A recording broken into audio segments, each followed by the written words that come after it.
Salut les disciples de la boxe, c'est Jean-Charles, j'espère que vous êtes en forme. On se retrouve aujourd'hui pour vous parler de mon voyage à Tokyo. Voilà, je vous ai fait un petit sondage pour savoir ce dont vous voulez qu'on parle.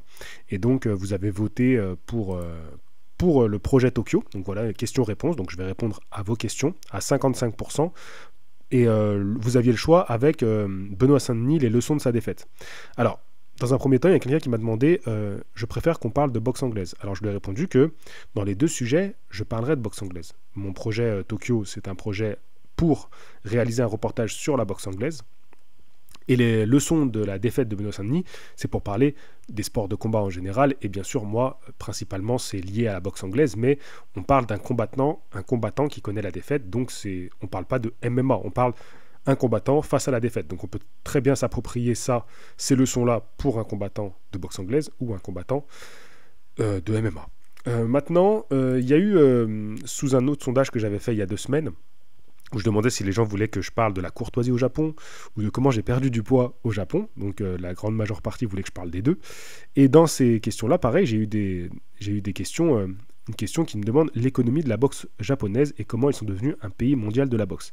Alors, bien évidemment, le but de mon reportage, c'était de répondre à ces questions-là. Donc, je vais pas vous faire une vidéo face caméra pour parler de ça, alors qu'il y a un reportage qui va sortir où le sujet principal sera, bien sûr, la boxe au Japon et comment ça fonctionne là-bas. Vous allez voir que défilent des photos de mon séjour au Japon. Donc c'est un peu en vrac, c'est un peu dans tous les sens, c'est pas dans l'ordre de ce que j'ai fait, mais ça défile, vous verrez plein de choses de moi, des photos de Tokyo, des photos de moi avec des gens, des photos de moi qui boxe, voilà, donc vous allez voir un peu tout le parcours de ce que j'ai vécu, et c'est pas dans l'ordre. Là par exemple la photo qui est en train de se diffuser maintenant, c'était à la fin du séjour. Bref, donc je vais tenter de répondre aux questions sans bien évidemment trop divulgacher, spoiler les vidéos qui vont sortir. C'est-à-dire, va sortir un vlog sur le Japon, où vous allez voir un petit peu, moi, pendant mon séjour, les questions que je me pose, mon excitation en allant à tel ou tel rendez-vous. Et après, bien sûr, il y aura le reportage qui va sortir, avec des interviews, des images de combattants en train de s'entraîner, des combattants en train de combattre, en fait, parce que j'ai suivi même un combattant au Korakuen Hall lors d'un combat, j'étais dans les coulisses, donc c'était vraiment fantastique. Et donc, ce sera le meilleur de tout ça, donc je vais faire un reportage. Et enfin, sortira chaque interview indépendamment les unes des autres, vont sortir en exclusivité sur ma chaîne. Voilà, si vous voulez avoir pour chacun l'interview complète.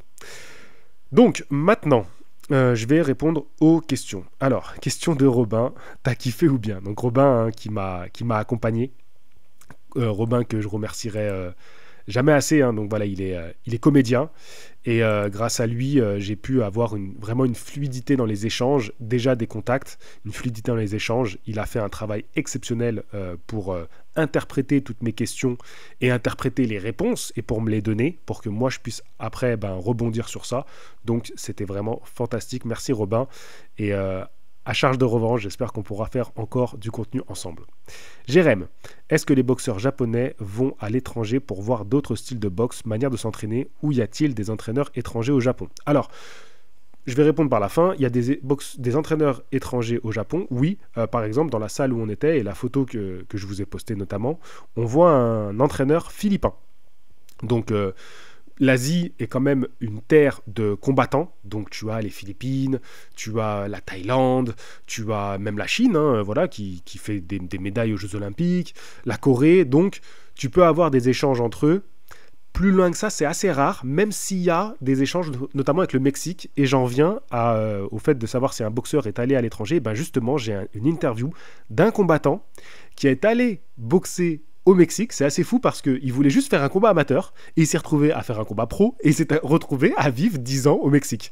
Donc tu auras justement le témoignage d'un Japonais qui a décidé de faire une partie de sa carrière, la plus grosse partie de sa carrière, hein, parce que c'était de ses 20 ans jusqu'à sa trentaine, au Mexique. On me demande quel est l'objectif de ce projet. L'objectif de ce projet, c'était tout simplement d'aller à la rencontre des Japonais, de leur donner la parole pour qu'ils nous parlent de la boxe au Japon, leur vision de la boxe, comment la boxe comment on vit la boxe là-bas. Donc voilà, l'idée c'était vraiment de mettre en avant la boxe japonaise depuis le Japon, pas seulement avec mon regard à moi, ce que j'ai toujours eu sur le Japon en réalité.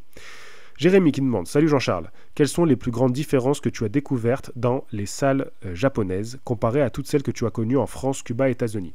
Alors, pour pas faire trop long dans ce podcast-là, quelque chose qui m'a marqué, ça a été le matériel utilisé par les Japonais. C'est-à-dire que, voilà, comme tu le dis bien, et pour moi c'est vraiment une chance que j'ai eue d'avoir pu voir des salles en France, Cuba, New York, j'ai remarqué que en termes de matériel utilisé, c'était pas si loin de ce que j'avais pu voir en France. Mais au Japon, la qualité des produits qu'ils utilisent, tu sens que c'est important d'avoir un matériel de haute qualité, de pas s'habiller n'importe comment. Tu vois, moi souvent je vais à la boxe, je mets un peu ce qui traîne. Le matériel que j'ai, j'achète du matériel, mais je vais pas me saigner pour forcément acheter un truc de fou. Je vais faire un peu de la récup. Ah, j'ai récupéré des gants là, et je vais les utiliser. Là-bas, je trouvais que ils avaient tous du matos de grande qualité. Alors peut-être que j'étais un peu biaisé parce que j'étais impressionné. Peut-être que si j'avais fait plus attention, j'aurais peut-être vu des gens aussi avec un matériel un peu moins qualitatif. Mais je peux te dire que j'ai vu du matos et ça coûtait très cher. Après, c'est aussi sûrement les pratiquants les plus aisés que j'ai vus à travers le monde. C'était au Japon, parce que c'est un pays plus riche. Alors, voilà, je verrai juste cette réponse-là. En plus, tu demandes matériel. Ok. Salut JC, j'aimerais que tu parles de l'état d'esprit des combattants japonais, s'il y avait des choses que tu aurais remarquées dans la façon d'être à la salle par exemple. Justement, ça c'est une question que je leur pose pendant les interviews. Je leur demande un petit peu cet état d'esprit japonais, de nous en dire un peu plus. Ensuite, chose aussi que j'ai remarqué là-bas, peut-être que j'en parlerai un peu plus longuement, non mais je vais en parler ici, c'est comment chacun fait un peu son entraînement et ils vont prendre du temps à s'échauffer. Tu vois, il y en a très peu qui arrivent et qui commencent un entraînement direct fort, comme moi j'ai pu le voir dans certaines salles. Et l'échauffement, les étirements, on prend vraiment du temps. Et j'ai l'impression que c'est un peu plus l'école peut-être soviétique qui fait ça. André qui me demande: quelle différence tu as constaté avec le niveau des salles en France en termes de taille, matos, adhérents et niveau en général? Ça c'est une bonne question. Il aurait fallu peut-être que je fasse des entraînements plus groupe, mais j'ai pas l'impression que ça se fait trop, les entraînements groupe comme on a en France. C'est plutôt des entraînements individuels. Un peu d'ailleurs une approche que j'ai plus vue à New York. Tu vois, il y a beaucoup de similitudes entre la façon de s'entraîner au Japon et à New York. Finalement, ça ne m'étonne pas, parce que ça reste des grandes villes, c'est des gens qui ont un certain pouvoir d'achat, donc on va être plus dans l'individu, alors que par exemple en France ou à Cuba, on va être plus dans le groupe. Même si à Cuba, on s'adapte beaucoup parce que comme c'est des stages où c'est des touristes qui viennent, parce que ça reste quand même un touriste qui vient s'entraîner, donc on va lui donner un entraînement individualisé. Mais on vit aussi l'entraînement à la cubaine, et l'entraînement à la cubaine, c'est beaucoup plus un entraînement de groupe. Comme on peut retrouver un peu en France, même si en France aujourd'hui on a différents modèles. Voilà, donc ça serait ça une des différences. Je trouve que le modèle japonais ressemble beaucoup au modèle new-yorkais. Comment tu trouvais tes salles? Y a-t-il un bon circuit amateur au Japon? Une vidéo sur le style japonais, ça t'intéresse? Alors, comment j'ai trouvé les salles? Alors, il y a des combattants que j'ai contactés directement. Et donc, on a pu avoir accès à leur salle, mais jamais on a pu y rester. Par contre, la seule salle où j'ai pu vraiment avoir accès, c'est grâce à mon contact Robin. Et aussi Benoît, mais c'était un peu différent. C'était une salle de MMA, donc j'ai pas vu de combattants dans cette salle. C'était plus une salle où tu viens, tu fais ton entraînement, tu payes 1 heure et tu as ton coach qui s'occupe de toi. Mais c'est une salle, on va dire une salle MMA. Par contre, la salle box, pure box avec des boxeurs pro, c'était grâce à Robin. Et donc là, j'ai eu contact avec un promoteur, un sponsor, des combattants pro. C'est grâce à cette salle que j'ai pu accompagner un boxeur pro lors d'un combat. Donc voilà, c'était vraiment... Sans Robin, ça aurait été quand même assez compliqué d'avoir un accès comme ça à une salle. Parce que entre être client, ça c'est possible. C'est-à-dire que tu payes, tu fais ta séance, et venir en tant que créateur de contenu pour faire un reportage, c'est quand même différent. Donc d'être introduit par quelqu'un, je pense que c'est indispensable. Le circuit amateur au Japon, il y a un circuit amateur au Japon, mais il n'est pas si riche et si développé parce que en fait, le circuit pro est tellement développé et tellement riche qu'en fait, c'est beaucoup plus intéressant de assez rapidement passer professionnel. Donc en fait, c'est un peu la marche à suivre. C'est-à-dire que tu vas t'entraîner, passer en gros le permis pour être pro et boum, tu vas passer professionnel. Voilà, parce que tu auras quasiment autant de combats que si tu étais amateur. Une vidéo sur le style japonais, ça t'intéresse? Oui, oui, oui, bien sûr, ça m'intéresse de faire des vidéos sur cette thématique-là. Pourquoi pas développer encore par la suite après mon reportage. Alors, Jojo Garcia, comment tu abordes les boxeurs pour les interviewer? Comment eux te voient, si tu le sais? Alors, ce qui est assez intéressant, je regarde un petit peu le temps parce que je voudrais pas faire trop long. Ouais, bon, allez, je reste encore pendant... Je réponds encore à 2 questions. Tu vois, je pensais pas faire aussi long. Euh, Comment j'ai abordé les boxeurs? Alors, j'ai envoyé beaucoup de messages en privé à des boxeurs sur les réseaux sociaux. Donc, j'ai cherché toutes les pages Instagram et Twitter. J'ai pu avoir quelques réponses comme ça, mais principalement, c'était par Robin, comme je l'ai dit. Comment eux me percevaient? Je pense qu'ils étaient assez intrigués de voir un Français qui débarque comme ça, avec sa caméra, qui a quand même une communauté assez conséquente, et qui veut les interviewer. Donc, ils étaient assez intrigués et assez... peut-être pas honoré, mais ça flatte ton ego que quelqu'un veuille t'interviewer comme ça. Et ils étaient un peu intimidés aussi par le fait de se prêter au jeu de l'interview. Je pense que moi, même si voilà, c'était un peu spécial de le faire comme ça et que moi aussi j'étais assez stressé par cet événement, je suis très à l'aise avec la caméra. En fait, je me rends compte que c'est vraiment mon dada aujourd'hui, c'est mon truc quoi. Et donc eux, peut-être que, et ils nous l'ont dit pour certains, que c'était assez stressant de se retrouver comme ça avec des questions. Et puis à chaque fois, ils ont joué le jeu, donc moi je trouvais ça génial. Donc j'espère que j'ai répondu à peu près à ta question. Et pour finir, coucou JC, j'espère que tu as passé un bon voyage au Japon. Ah, tu peux mettre les gants après. Niveau financier, tu es rentré dans tes comptes fighting.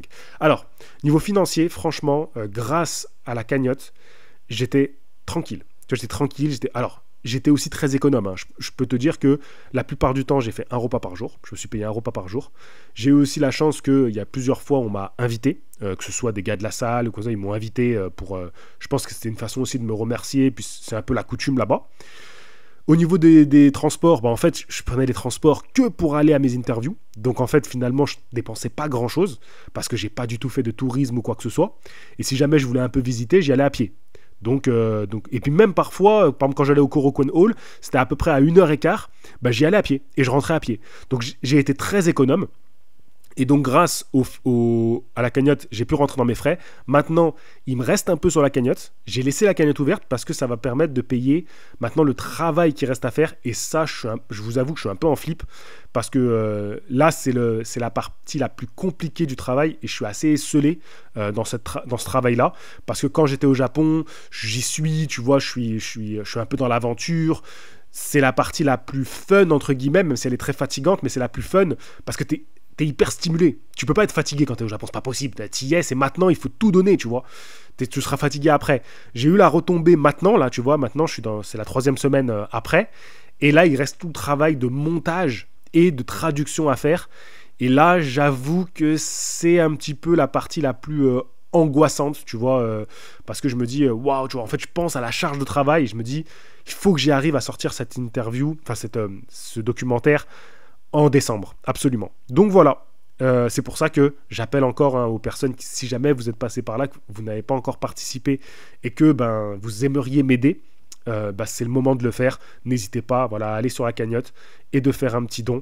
Ça m'aidera justement à, tout simplement, à payer les différents les traducteurs dont je vais avoir besoin pour finaliser mon projet.